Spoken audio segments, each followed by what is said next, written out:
जम्मू कश्मीर में नई मतदाता सूची तैयार हो रही है। इसके बाद कभी भी चुनाव आयोग विधानसभा चुनावों का ऐलान कर सकता है। विधानसभा चुनावों को लेकर सभी राजनीतिक दलों ने अपनी तैयारियों को भी शुरू कर दिया है। बीजेपी इस बार राज्य में सरकार बनाने का दावा कर रही है, तो विपक्ष बीजेपी के दावे को कमजोर करने की कोशिश में जुटा है। इसे लेकर आज नेशनल कॉन्फ्रेंस के अध्यक्ष फारूक अब्दुल्ला ने विपक्षी दलों की बैठक बुलाई थी। तो क्या हुआ बैठक में, देखिए रिपोर्ट।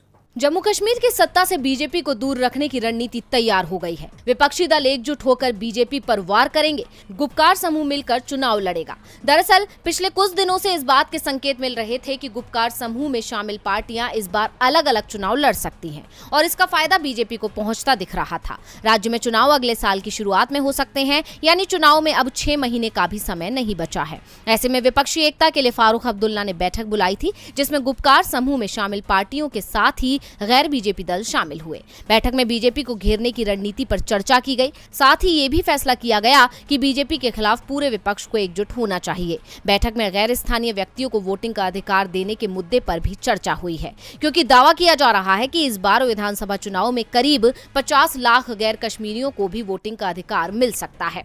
दरअसल जब तक राज्य में अनुच्छेद 370 लागू था, तब तक गैर कश्मीरियों को वोट डालने का अधिकार नहीं था। ऐसे लोग लोकसभा चुनाव में तो वोट डाल सकते थे, लेकिन विधानसभा, निकाय और पंचायत चुनावों में उन्हें वोटिंग का अधिकार नहीं था। लेकिन अनुच्छेद 370 हटाए जाने के बाद अब भारत के किसी भी नागरिक को जम्मू कश्मीर की वोटिंग लिस्ट में अपना नाम शामिल कराने का अधिकार मिल गया है। इसे लेकर श्रीनगर में फारूक अब्दुल्ला ने पहले बैठक भी बुलाई थी, जिसमें बीजेपी को छोड़कर बाकी सभी दलों ने शिरकत की थी।